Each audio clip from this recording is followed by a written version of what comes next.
नमस्कार साथियों, मैं हूं सचिन कुमार निगम। एक बार फिर आपका लाइव क्लास नित्य क्लास में हार्दिक स्वागत है, अभिनंदन। ये क्लास आपकी होती है करंट की सुबह 7 बजे। जी हाँ दोस्तों, तो दोस्तों आज मैं आपको देने वाला हूं पिछले वीक के वो सभी महत्वपूर्ण क्वेश्चन जो आपके लिए पूरे वीक बने रहे हैं, एकदम चर्चाओं का विषय। तो दोस्तों आप देखेगा यहाँ पर वीकली करंट अफेयर में है और दिसंबर का लास्ट वीक आपका चल रहा है दोस्तों।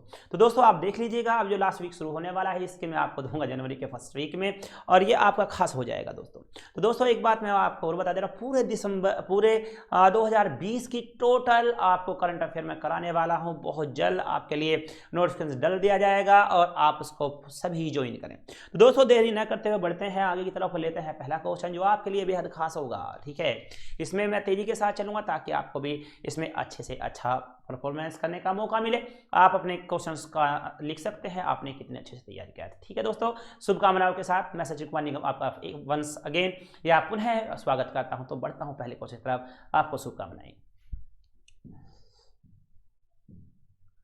ये लीजिएगा, एशियाई विकास बैंक एडीबी ने पूर्वोत्तर राज्यों में शहरी क्षेत्रों और पर्यटन के विकास हेतु त्रिपुरा सरकार को कितने करोड़ रुपए का ऋण देने की घोषणा की है। तो देखेंगे यहाँ पर आप देख सकते हैं 2100 करोड़ रुपए की हो गई आपकी, यहाँ पर 3100 करोड़ रुपए की हो जाती है, 2900 करोड़ रुपए की हो जाती है और आपका 4100 करोड़ रुपए की हो जाती है। तो दोस्तों यहाँ पर देखेंगे एशियाई विकास बैंक एडीबी ने पूर्वोत्तर राज्य में शहरी क्षेत्रों और पर्यटन के विकास हेतु त्रिपुरा सरकार को कितने करोड़ रुपए का ऋण देने की घोषणा की है।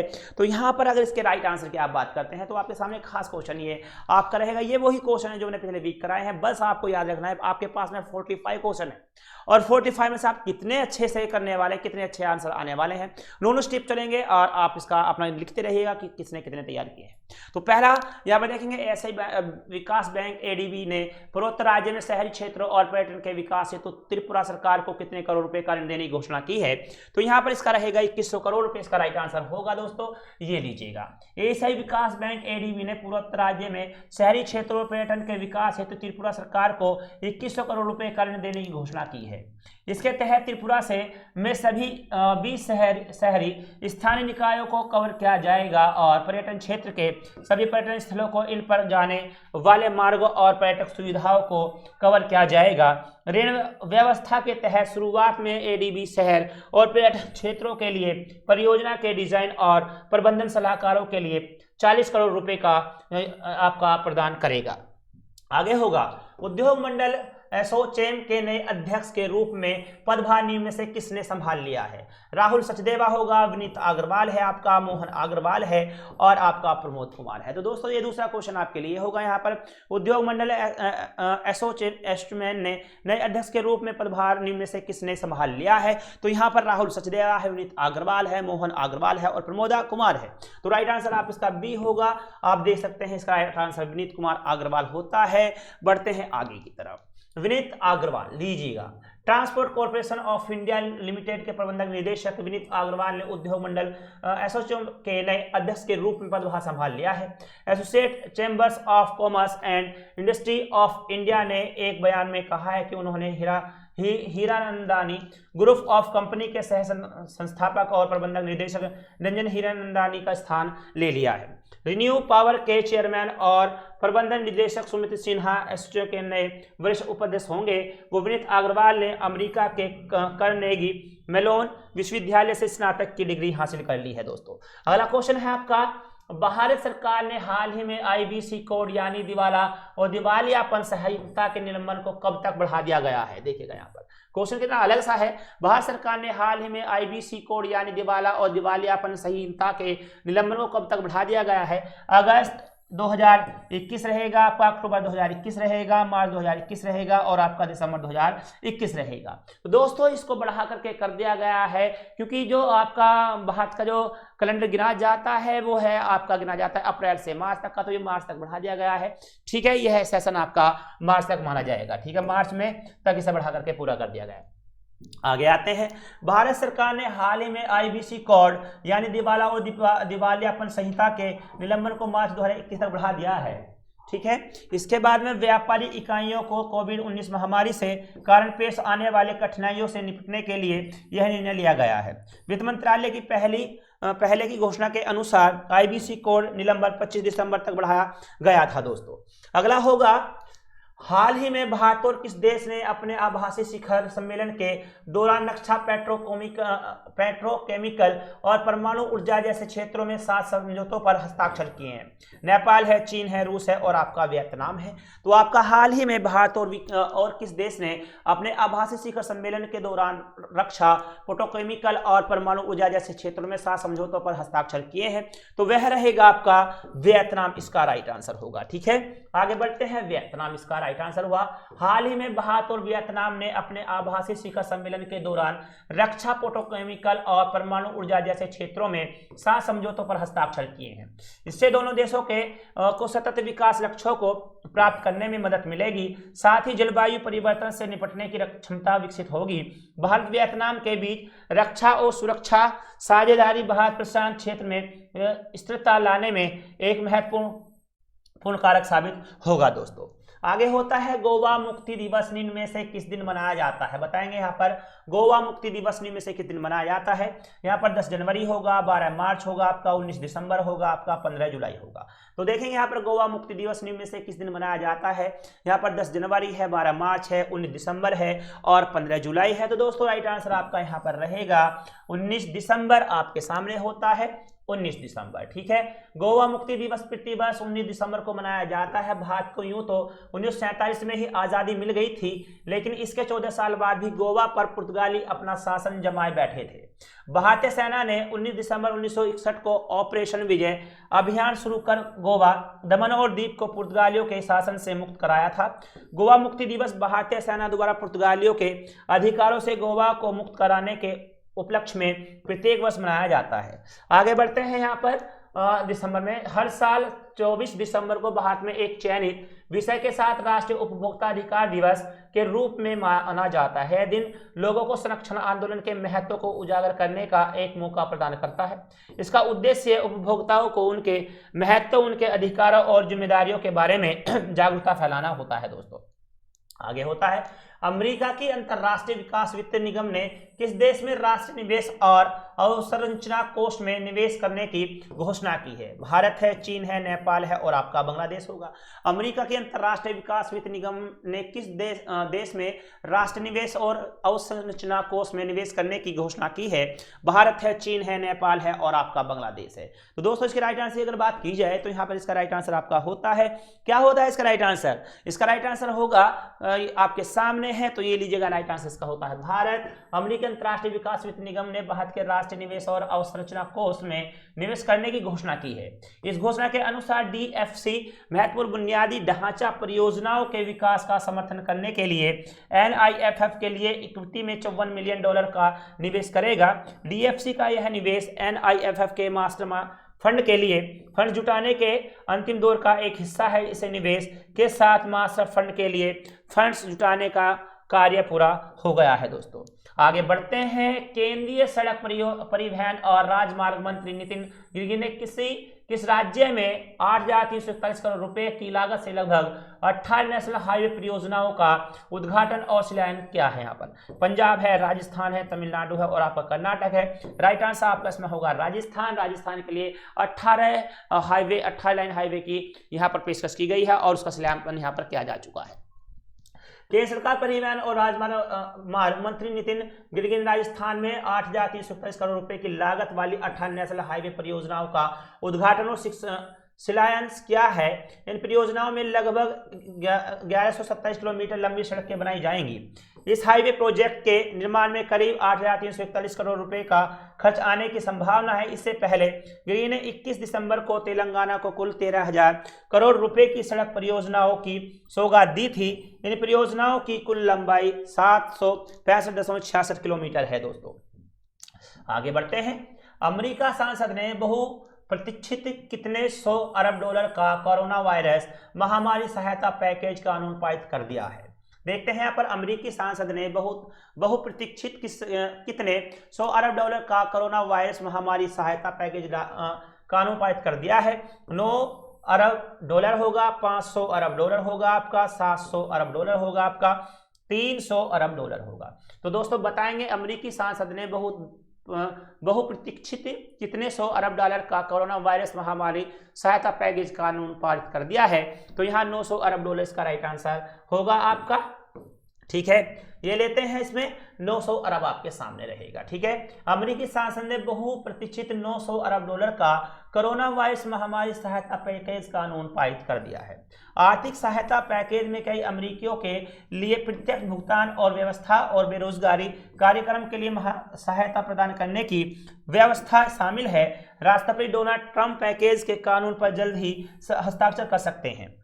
ये चयनित राष्ट्रपति जो बाइडेन ने राहत पैकेज का स्वागत किया है, साथ ही कहा है कि संसद को नए साल में उनकी कोविड-19 राहत योजना पर कार्य शुरू कर देना चाहिए। दोस्तों आगे आता है, हाल ही में किस देश के मंत्रिमंडल ने देश के रक्षा बजट को लगातार 9वीं बार बढ़ाने के प्रस्ताव को मंजूरी दे दी है? भारत है, नेपाल है, बांग्लादेश है और आपका जापान है। हाल ही में किस देश के मंत्रिमंडल ने देश के रक्षा बजट को लगातार 9वीं बार बढ़ाने के लिए प्रस्ताव को मंजूरी दे दी है? तो इसका राइट आंसर आपका यहाँ पर होगा जापान, आपके सामने है। आगे बढ़ते हैं, जापान इसका राइट आंसर हुआ। जापान के मंत्रिमंडल ने देश के रक्षा बजट को लगातार 9वीं बार बढ़ाने के प्रस्ताव को मंजूरी दे दी है। यह बजट मौजूदा वित्त वर्ष के रक्षा बजट से 1.1% अधिक होगा। वित्त वर्ष 2021 में रिकॉर्ड 5.34 ट्रिलियन येन, यहाँ पर 51.7 अरब अमेरिकी डॉलर का रक्षा बजट पेश करने की योजना है। अगले वर्ष की शुरुआत में इसे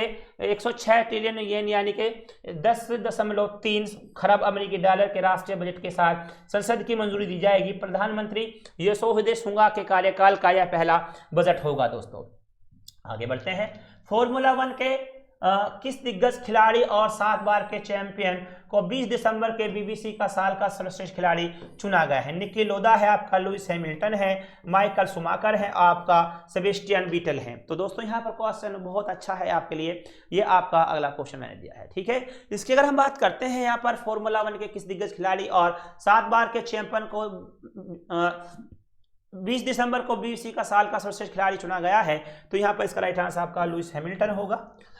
आगे बढ़ते हैं, लुइस हैमिल्टन यहाँ पर आप देखेंगे फार्मूला 1 विश्व चैंपियन लुइस हैमिल्टन ने BBC sports personality of the year 2020 award जीता है। यह दूसरा मौका है जब 35 वर्ष हैमिल्टन को sports personality of the year का खिताब दिया गया है। उन्होंने इससे पहले साल 2014 में यह पुरस्कार जीता था। दोस्तों आगे रहेगा आपका राष्ट्रीय पुरस्कार से सम्मानित हाल ही में किस फिल्म निर्देशक व वरिष्ठ अभिनेता का दक्षिण कोलकाता में निधन हो गया है? देखिएगा यहाँ पर ये आपके सामने है, देखेंगे जगन्नाथ गुहा है आपका, मुकेश वशिष्ठ है, राजेश पुरी है और आपका रघुवीर नरवेकर है। तो दोस्तों एक बात मैं आपको बता देता हूँ, मेरी क्लास यहाँ पर सुबह 7 बजे करंट अफेयर की होती है प्रतिदिन। ठीक है, और ये 7:20 पर आपकी लगभग स्टार्ट होती है। ठीक है, तो आप 7 से 7:20 पर निगाह बनाकर रखेंगे। दूसरा है यहाँ पर मेरी दूसरी क्लास यहाँ पर होती है 1 बजे और वो होती है आपकी इतिहास की क्लास, आप उसे भी ज्वाइन कर सकते हैं। ठीक है, तीसरी क्लास मेरी यहाँ पर होती है तीसरी क्लास होती है आपकी 3 बजे, सही है, और ये मेरी हिंदी की क्लास होती है। तो आपको यहाँ पर प्रतिदिन 3 क्लासें मेरी लाइव मिलती है। अगर आप चाहते हैं मुझसे जुड़ना तो मेरा नंबर 9917421293 पर मुझे व्हाट्सएप करेंगे, हाय लिखेंगे, अपने नाम के साथ भेज देंगे।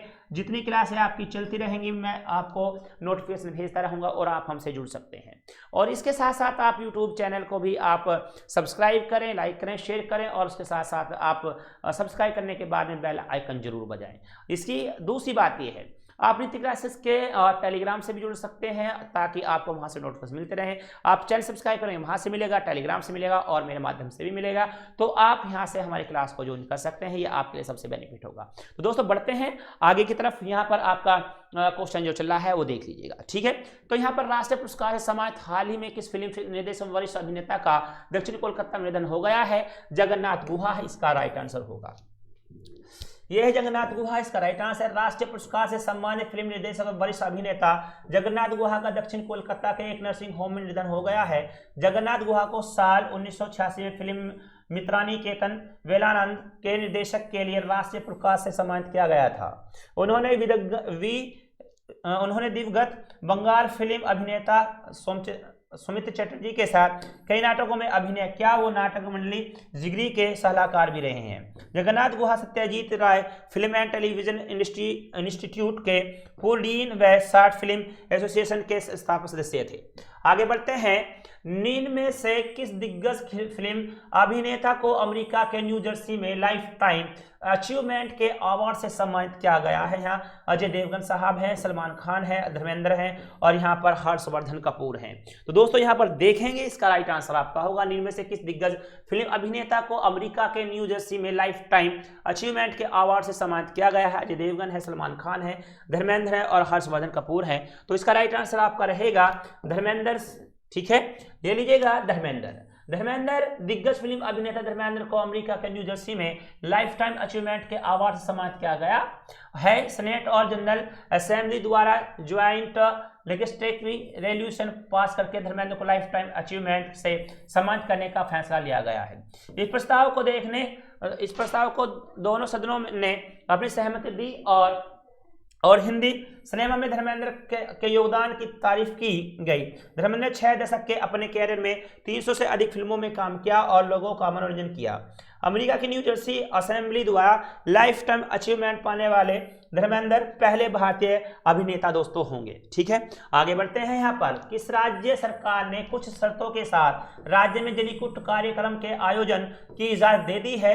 तमिलनाडु है आपका, पंजाब है, कर्नाटक है और आपका असम होगा। ठीक है, किस राज्य सरकार ने कुछ शर्तों के साथ राज्य में जलीकट्टू कार्यक्रम के आयोजन की इजाजत दे दी है? तमिलनाडु है, पंजाब है, कर्नाटक है और असम है। तो इसमें आप रखेंगे इसका राइट आंसर तमिलनाडु होगा, आपके सामने होगा। ठीक है, तमिलनाडु सरकार ने कुछ शर्तों के साथ राज्य में जलीकट्टू कार्यक्रम के आयोजन की इजाजत दे दी है। जलीकट्टू खेल में खिलाड़ियों की संख्या 300 जबकि सांडों की दौड़ में 150 से अधिक नहीं हो सकती है। खिलाड़ियों को कोविड-19 नेगेटिव सर्टिफिकेट लेना होगा और खुले स्थान पर दर्शकों की संख्या कुल क्षमता के 50% से अधिक नहीं हो सकती है। दोस्तों, विश्व अल्पसंख्यक दिवस निम्न में से किस दिन मनाया जाता है? ये सामने है अगला क्वेश्चन। 10 जनवरी को, 12 मार्च को, 28 दिसंबर को और आपका 25 जुलाई को। तो देखिएगा विश्व अल्पसंख्यक दिवस निम्न में से किस दिन मनाया जाता है? 10 जनवरी, 12 मार्च, 28 दिसंबर और 25 जुलाई है। तो राइट आंसर आपका इसमें होगा 18 दिसंबर। आगे बढ़ते हैं, 18 दिसंबर इसका राइट आंसर है। अंतर्राष्ट्रीय अल्पसंख्यक अधिकार दिवस विश्व भर में प्रत्येक वर्ष 28 दिसंबर को मनाया जाता है। दिवस प्रतिवर्ष 28 दिसंबर 1992 से संयुक्त राष्ट्र संघ द्वारा अल्पसंख्यक समुदायों के अधिकारों की रक्षा राष्ट्रीय निर्माण में योगदान के रूप में चिन्हित कर अल्पसंख्यकों को क्षेत्र विशेष में ही उनकी भाषा, जाति, धर्म, संस्कृति, परंपरा आदि की सुरक्षा को सुनिश्चित करने हेतु मनाया जाता है। भारत में अल्पसंख्यक कार्य मंत्रालय अल्पसंख्यकों से संबंधित मुद्दों पर ध्यान केंद्रित करता है तथा अल्पसंख्यक समुदाय के हितों के लिए संग्राम, नीति के निर्माण, इनके आयोजना, समन्वय, मूल्यांकन तथा नियामक रूपरेखा तथा नियामक विकास कार्यक्रमों की समीक्षा भी करता है। मंत्रालय के लक्ष्यों में अल्पसंख्यकों का विकास करना शामिल है। आगे बढ़ते हैं। हाइपरसोनिक वितरण परीक्षण सुविधा प्राप्त करने वाला तीसरा देश में से कौन सा देश बन गया है? नेपाल है, पाकिस्तान है, बांग्लादेश है और आपका भारत है। हाइपरसोनिक वितरण परीक्षण सुविधा प्राप्त करने वाला तीसरा देश में से कौन बन गया है? तो नेपाल है, पाकिस्तान है, बांग्लादेश और भारत है। तो भारत इसका राइट आंसर आपका होगा। हाल ही में रक्षा मंत्री राजनाथ सिंह ने हैदराबाद में हाइपरसोनिक विंड टनल परीक्षण सुविधा का उद्घाटन किया। अमेरिका और रूस के बाद भारत ऐसी परीक्षण सुविधा की शुरुआत करने वाला दुनिया का तीसरा देश बन गया है। पूर्ण रूप से भारत में विकसित यह प्रणाली भारतीय उद्योग जगत की समन्वय साझेदारी का एक परिणाम है। हाइपरसोनिक प्रवाह के अनुकरण की क्षमता वाली यह प्रणाली भविष्य में अत्यधिक जटिल एरोस्पेस और रक्षा प्रणालियों के कार्यान्वयन में प्रमुख भूमिका निभाएगी। ठीक है, आगे है। निम्न में से किस देश ने विश्व के सबसे बड़े रेडियो टेलीस्कोप का निर्माण किया है? चीन है, भारत है, रूस है और आपका नेपाल है। तो बताएंगे निम्न में से किस देश ने विश्व के सबसे बड़े रेडियो टेलीस्कोप का निर्माण किया है? चीन है, भारत है, रूस है और आपका नेपाल है। तो यहाँ पर आपका राइट आंसर आपका चीन होता है, ये लीजिएगा। चीन ने विश्व के सबसे बड़े रेडियो टेलीस्कोप का निर्माण किया है। चीन ने इसे 500 मीटर अपर्चर सोफ्रिकल टेलीस्कोप फास्ट नाम दिया है। यह टेलीस्कोप चीन के ग्वाइझाओ में पिंगटोंग में स्थित है। हाल ही में चीन ने अंतर्राष्ट्रीय वैज्ञानिकों के लिए दुनिया में सबसे बड़ा रेडियो टेलीस्कोप खोलने की घोषणा की है। और यहाँ पर देखें, फास्ट ने साल 2016 में दुनिया में सबसे बड़ा रेडियो टेलीस्कोप के रूप में ओर्सिबो ऑब्सर्वेटरी और पछाड़ दिया। था इससे पहले 53 वर्ष तक, और से भी ऑब्जर्वेटरी दुनिया में सबसे बड़ा रेडियो टेलीस्कोप था। फर्स्ट टेलीस्कोप की डिस्क का व्यास 1600 फुट और 500 मीटर चौड़ा है, मतलब लंबा है। ठीक है, हाल ही में किस राज्य में बंदरों के लिए एक बचाव और पुनर्वास केंद्र की स्थापना की गई है? पंजाब है, कर्नाटक है, तेलंगाना है और आपका दिल्ली है। तो दोस्तों यहाँ पर आपका जो क्वेश्चन है ये एक अलग क्वेश्चन आपका फिर से है, हाल ही में किस राज्य में बंदरों के लिए एक बचाव और पुनर्वास केंद्र की स्थापना की गई है? तो पंजाब है, कर्नाटक है, तेलंगाना है आपका यहाँ पर, और आप इसमें रखेंगे, इसमें आपका तेलंगाना है और इसमें आपका दिल्ली हो जाता है। ठीक है, तो इसमें आपका राइट आंसर रहेगा तेलंगाना। जी हाँ, ये लीजिएगा तेलंगाना, इसमें राइट आंसर होगा आपका। हाल ही में तेलंगाना में बंदरों के लिए एक बचाव और पुनर्वास केंद्र की स्थापना की गई है। यह प्राइवेट नरवानर गण के लिए देश में इस प्रकार का दूसरा ऐसा केंद्र है। इससे पहले हिमाचल प्रदेश में ऐसा केंद्र स्थापित किया गया था। प्राइवेट के अंतर्गत ऐसे समूह के स्तनपायी आते हैं जिसमें लीमर, लारीज, टार्सियर, बंदर, वानर और मनुष्य शामिल हैं। इससे पहले पर्यावरण, वन और जलवायु परिवर्तन मंत्रालय ने हिमाचल प्रदेश में बंदरों रिसमेकाक को वर्मिंग घोषित किया गया था। दोस्तों आगे होगा आपका, हाल ही में किस राज्य सरकार ने ग्रामीण क्षेत्रों में संपत्ति और भूमि संबंधी विवादों को रोकने हेतु एक विशेष अभियान विरासत की शुरुआत की है? बिहार, तमिलनाडु, दिल्ली और आपका उत्तर प्रदेश है। राइट आंसर आपका इसमें होगा उत्तर प्रदेश। ठीक है, तो उत्तर प्रदेश का राइट आंसर आपका हो जाता है। चलिए आगे बढ़ेंगे। उत्तर प्रदेश सरकार ने ग्रामीण क्षेत्रों में संपत्ति और भूमि संबंधी विवादों को रोकने हेतु एक विशेष अभियान विरासत प्राकृतिक उत्तराधिकारी की शुरुआत की है। यह राज्य में शुरू किया गया अपनी तरह का पहला अभियान है। इसका उद्देश्य ग्रामीण क्षेत्रों में भूमि से संबंधित मुद्दों को समाधान करना और भूमि माफियों द्वारा अधिकारों पर ग्रामीणों के शोषण को खत्म करना है, जो आमतौर पर विवादित संपत्तियों को टारगेट बनाते हैं। आगे बढ़ेंगे।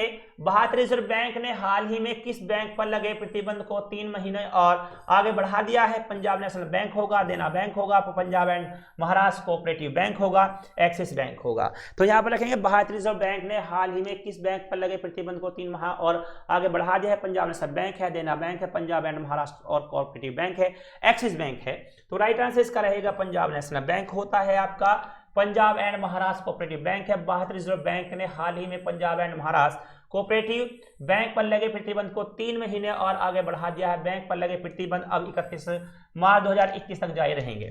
भारतीय रिजर्व बैंक ने सितंबर 2019 में इस अंतर्राज्यीय शहर कोऑपरेटिव बैंक के बोर्ड को बर्खास्त कर दिया था और विभिन्न वित्तीय अनियमितताओं और रियल एस्टेट डेवलपर HDIL को दिए लोन को छिपाने और उसका गलत वितरण देने का पता चलने के बाद इस पर विभिन्न नियामक प्रतिबंध लगा दिए थे।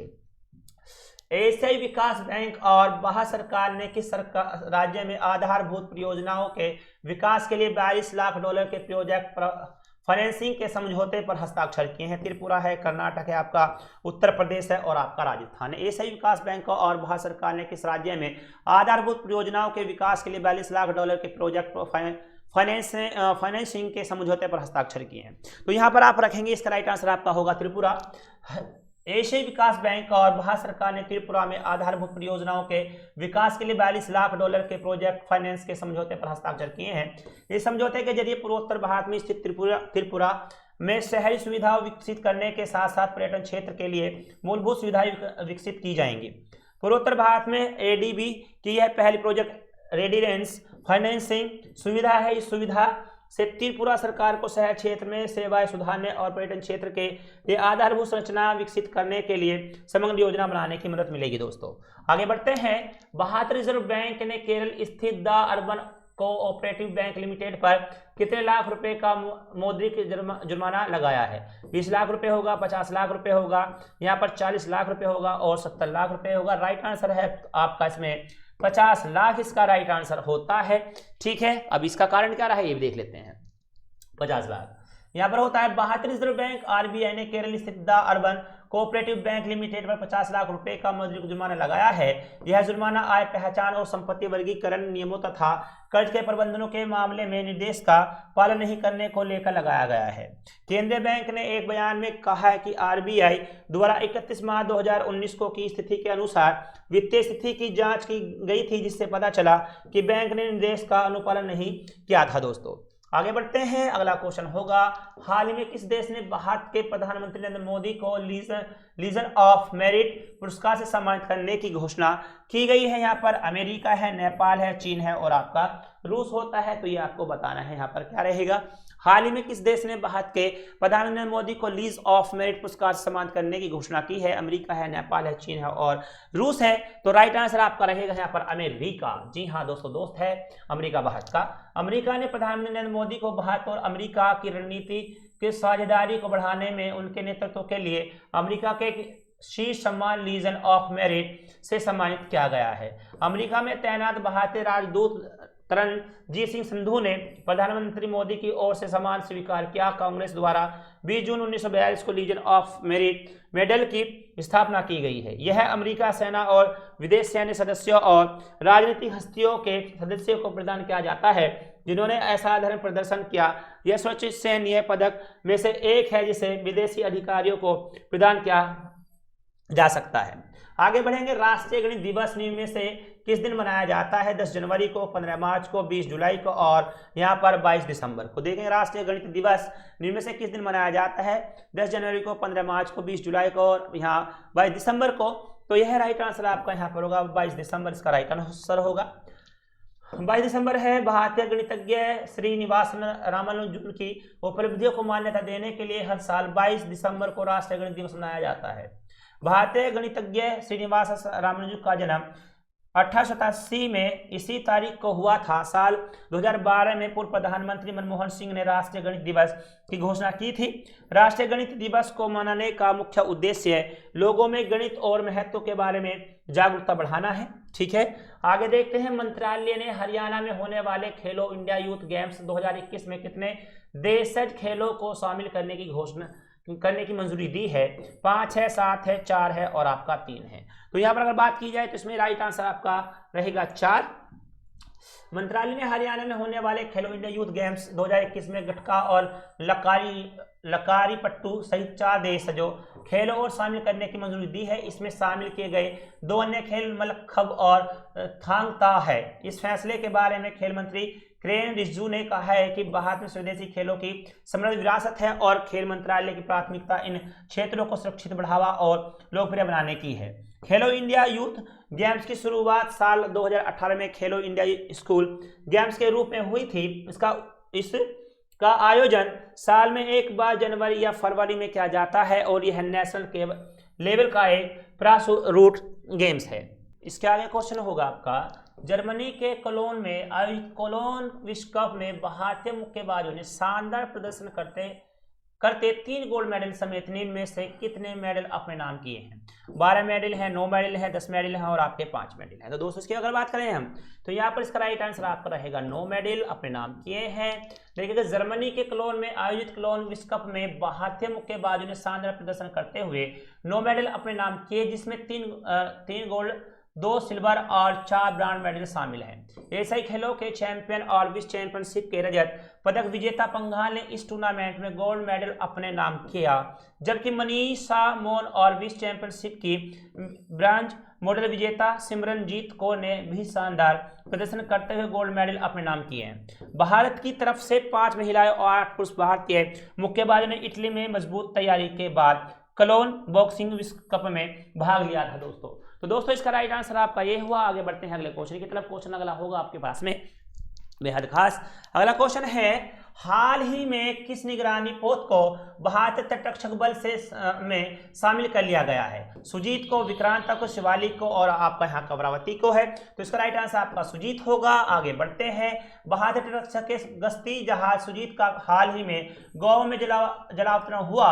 यह समुद्र में गश्त के लिए 105 मीटर सीरीज का दूसरा जहाज है। इससे तटरक्षक की परिचालक क्षमता में इजाफा होगा।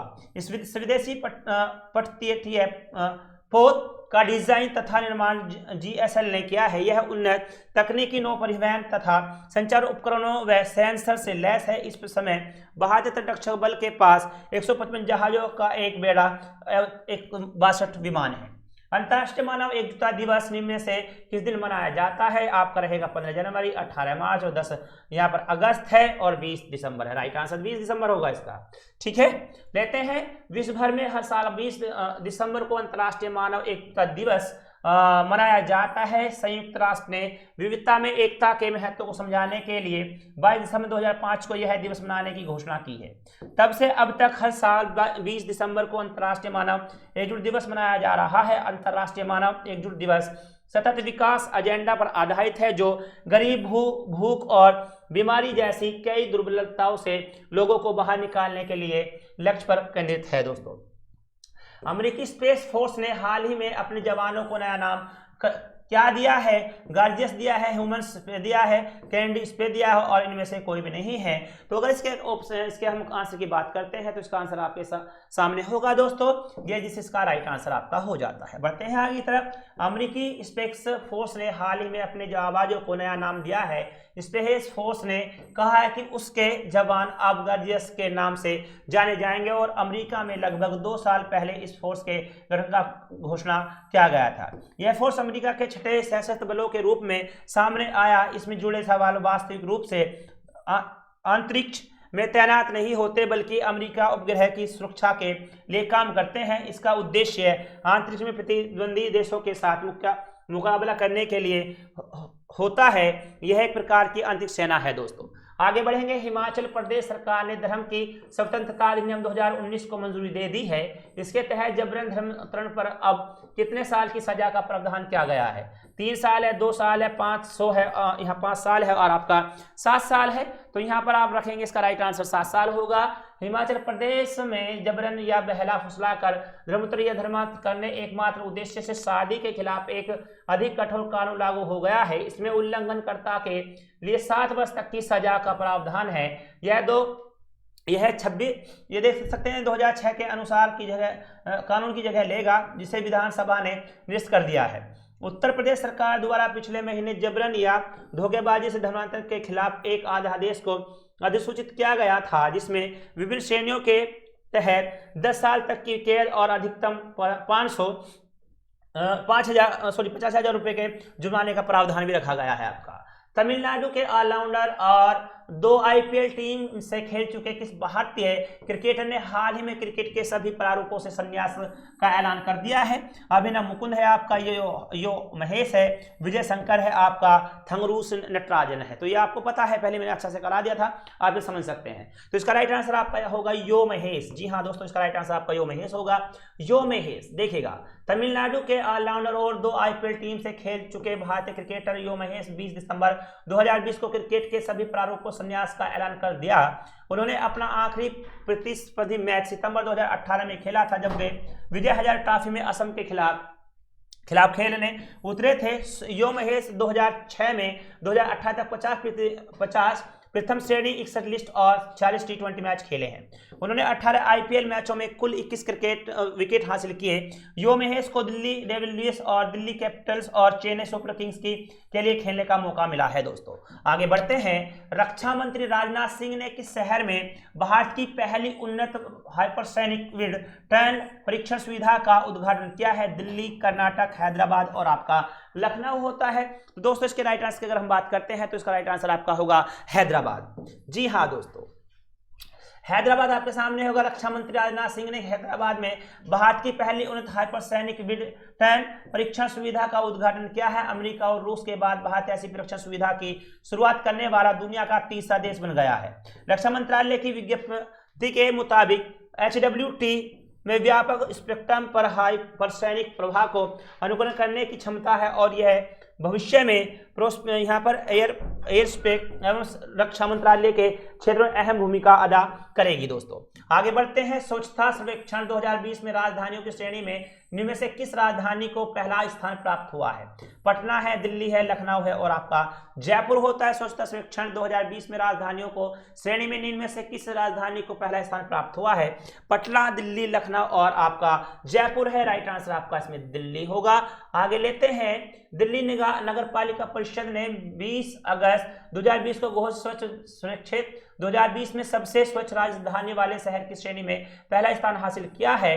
NDMC क्षेत्र में लुटियस दिल्ली शामिल है। इसमें राष्ट्रपति भवन, संसद भवन, उच्चतम न्यायालय और उत्तर तथा दक्षिण ब्लॉक जैसे महत्वपूर्ण भवन भी हैं। एनडीएमसी को राष्ट्रीय स्वच्छता पुरस्कार श्रेणियों में खुले में शौच से मुक्ति की श्रेणी में डबल प्लस और कूड़ा मुक्त शहरों की रैंकिंग में 3 स्टार और ऑर्बिट फ्री सिटी की रैंकिंग पहले से ही मिली हुई है। दोस्तों, हाल ही में किस देश के सुनहरे खोल के साथ जन्मे हुए कछुए की खोज हुई है? भारत है, चीन है, नेपाल है और आपका पाकिस्तान है। तो देखेंगे हाल ही में किस देश में सुनहरे खोल के साथ जन्मे एक बच्चे की खोज हुई है? भारत, चीन, नेपाल और आपका पाकिस्तान होगा। तो यह राइट आंसर आपका नेपाल है। इसमें पढ़िएगा इसे। नेपाल में सुनहरे खोल के साथ जन्मे एक कछुए की खोज हुई है। इसका यह रंग बेहद दुर्लभ जेनेटिक म्यूटेशन की वजह से होता है जो उसके पिगमेंट्स को बदल देता है। नेपाल के टॉक्सिनोलॉजी एसोसिएशन के एक अधिकारी ने कहा है कि नेपाल में इस कछुए में कोमेटिक ल्यूसिसिज्म का यह पहला और दुनिया भर का केवल 5वां मामला है। वन्य जीव विशेषज्ञ कमल देवकोटा ने कहा है कि इस कछुए का नेपाल में धार्मिक और सांस्कृतिक महत्व भी है। दोस्तों, अगला होगा आपका क्वेश्चन नंबर 35 है। भारतीय कप्तान विराट कोहली अंतरराष्ट्रीय क्रिकेट परिषद की नवीनतम टेस्ट रैंकिंग में बल्लेबाजी की सूची में किस स्थान पर पहुंच गए हैं? पहले स्थान पर, दूसरे पर, तीसरे पर और चौथे पर। राइट आंसर आपका होगा दूसरे स्थान पर है। देखिएगा दूसरे स्थान पर यहां पर आता है आपका भारतीय कप्तान विराट कोहली अंतरराष्ट्रीय क्रिकेट परिषद की नवीनतम टेस्ट रैंकिंग में बल्लेबाजों की सूची में दूसरे स्थान पर बरकरार है, जिसमें शीर्ष 10 में 2 अन्य भारतीय बल्लेबाज भी शामिल हैं। विराट कोहली 886 अंक के साथ दूसरे स्थान पर बरकरार है, जबकि चेतेश्वर पुजारा 766 और अजिंक्य रहाणे 726 भी बल्लेबाज सूची में क्रमशः 8वें और 10वें स्थान पर कायम है। ऑस्ट्रेलिया के स्टीव स्मिथ शीर्ष रैंकिंग वाले बल्लेबाज हैं। आगे बढ़ते हैं। हाल ही में किस देश के राष्ट्रीय पति इब्राहिम बकाओ कीता ने अपने पद से इस्तीफा दे दिया है? कांगो है, घाना है, केन्या है और आपका माली है। तो राइट आंसर इसका आपका होता है माली। ये लीजिएगा आपके सामने है, बजा लीजिएगा ताली।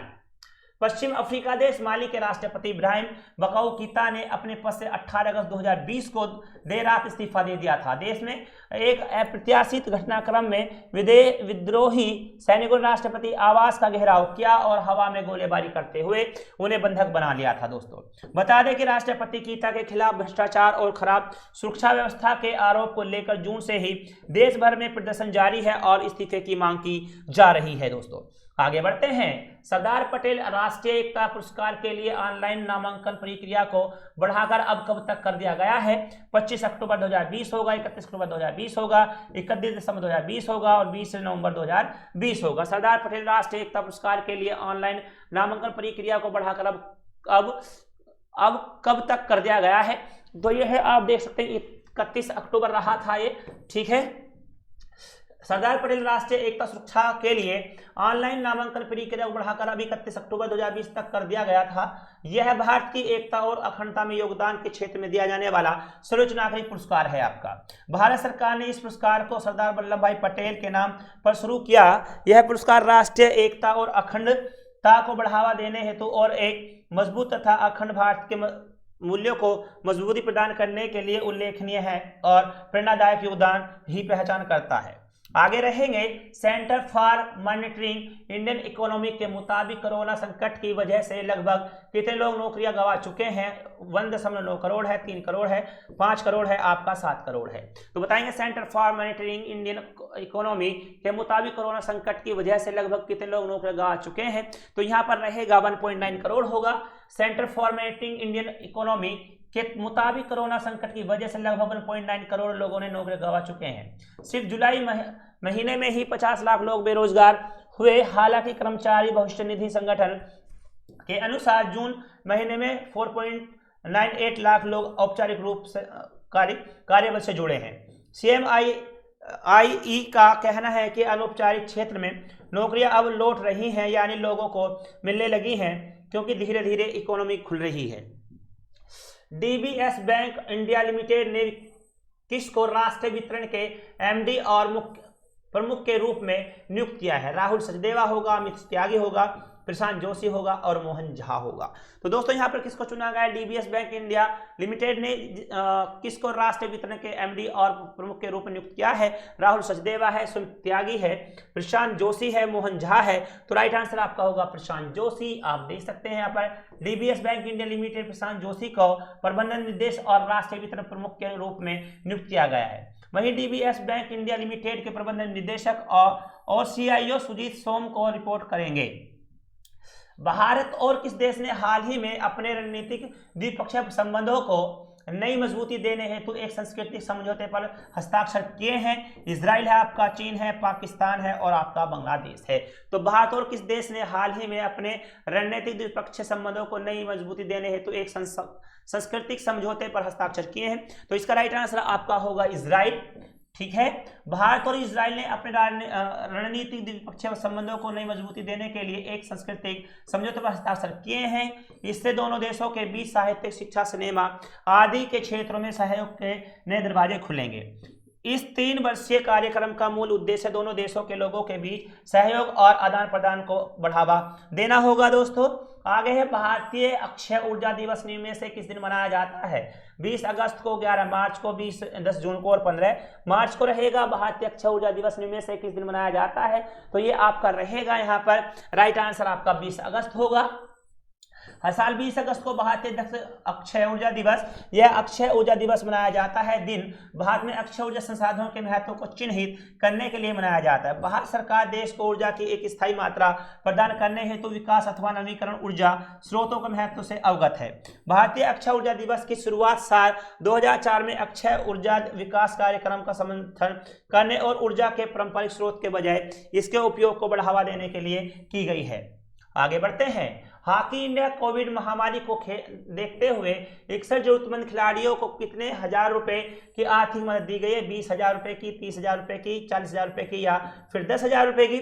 तो यहाँ पर जो सहायता दी गई है वो दी गई है आपका 10,000 रुपए। आपके सामने होता है राइट आंसर। ठीक है, 10,000 रुपए।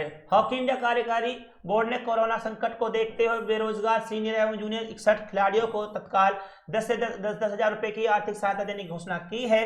जिन 61 खिलाड़ियों को आर्थिक सहायता मिलेगी उनमें 30 जूनियर, 4 सीनियर महिला खिलाड़ी के साथ 26 जूनियर और 1 सीनियर पुरुष खिलाड़ी शामिल है। हॉकी इंडिया के कार्यवाहक अध्यक्ष ज्ञानेंद्र निकोम्बो हैं। दोस्तों रक्षा मंत्रालय ने सेना के तीनों अंगों के लिए कितने करोड़ रुपए की लागत से हथियार व सैन्य उपकरण की खरीद को मंजूरी दे दी है? 18,000 करोड़ रुपए है आपका, 15,000 करोड़ रुपए है आपका, 28,000 करोड़ रुपए है आपका और 35,000 करोड़ रुपए है आपका।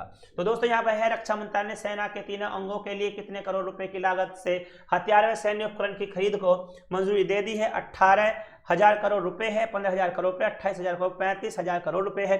तो इसमें राइट आंसर आपका रहेगा, ये लीजिएगा 28,000 करोड़ रुपए इसका आपका हो जाता है आंसर। रक्षा मंत्रालय ने सेना के तीनों अंगों के लिए 28,000 करोड़ रुपए की लागत से हथियार व सैन्य उपकरण की खरीद को मंजूरी दे दी है। मंत्रालय ने कहा है कि स्वीकार्यता मंजूरी प्राप्त 7 में से 6 प्रस्ताव 27,000 करोड़ रुपए के हैं और ये मेक इन इंडिया और आत्मनिर्भर भारत पहल को बढ़ावा देने के लिए बाह्य उद्योग से प्राप्त किए जाएंगे। पोलैंड के किस फुटबॉल खिलाड़ी ने हाल ही में FIFA best men's player award जीत लिया है? रॉबर्ट लेवांडोव्स्की है आपका, पीटर श्मेइचल है, रूई पेट्रोसियो है आपका, डिएगो माराडोना है। तो दोस्तों इसमें राइट आंसर आपका रहेगा ए, रॉबर्ट लेवांडोव्स्की होगा। पोलैंड के रॉबर्ट लेवांडोव्स्की ने FIFA best men's fair of जीत लिया है। इसके साथ ही 32 साल का यह स्ट्राइकर मेसी रोनाल्डो के प्रभाव को खत्म कर फीफा अवार्ड जीतने वाला खिलाड़ी बन गया है।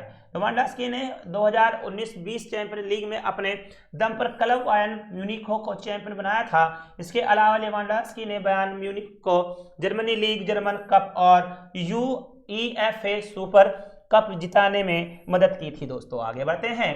भारत और किस देश के बीच लगभग 55 वर्ष बाद चिन्हटी दिलीवाड़ा रेल लाइन फिर से शुरू की है? नेपाल है, पाकिस्तान है, बांग्लादेश है और आपका श्रीलंका। भारत और किस देश के बीच लगभग 55 वर्ष बाद चिन्हटी हल्दीबाड़ी रेल लाइन फिर से शुरू की है? नेपाल है, पाकिस्तान है, बांग्लादेश है। तो यहाँ आपका राइट आंसर होगा बांग्लादेश। ठीक है दोस्तों, 55 साल बाद हुआ है काम। बांग्लादेश के बीच में है। भारतीय और बांग्लादेश के बीच लगभग 55 वर्ष बाद तिलहटी हल्दीबाड़ा रेल लाइन फिर से शुरू हुई। तिलहटी दिलवाड़ा रेलवे लिंक भारत और बांग्लादेश के बीच है। ये फिर से शुरू किया गया है। ये लिंक भारत पाकिस्तान के बीच हुई साल 1965 की लड़ाई के समय बंद किया गया था। इस लिंक के शुरू होने से बांग्लादेश से असम बंगाल के बीच कनेक्टिविटी बेहतर हो सकेगी। शुरुआत में इस लिंक का इस्तेमाल सामान लाने जाने के लिए किया जाएगा, बाद में पैसेंजर सेवा शुरू हो सकती है दोस्तों। तो दोस्तों ये राइट आंसर था आपका। तो इसी के साथ दोस्तों मेरी क्लास होती है खत्म। मैं लेता हूँ आपसे विदा। आप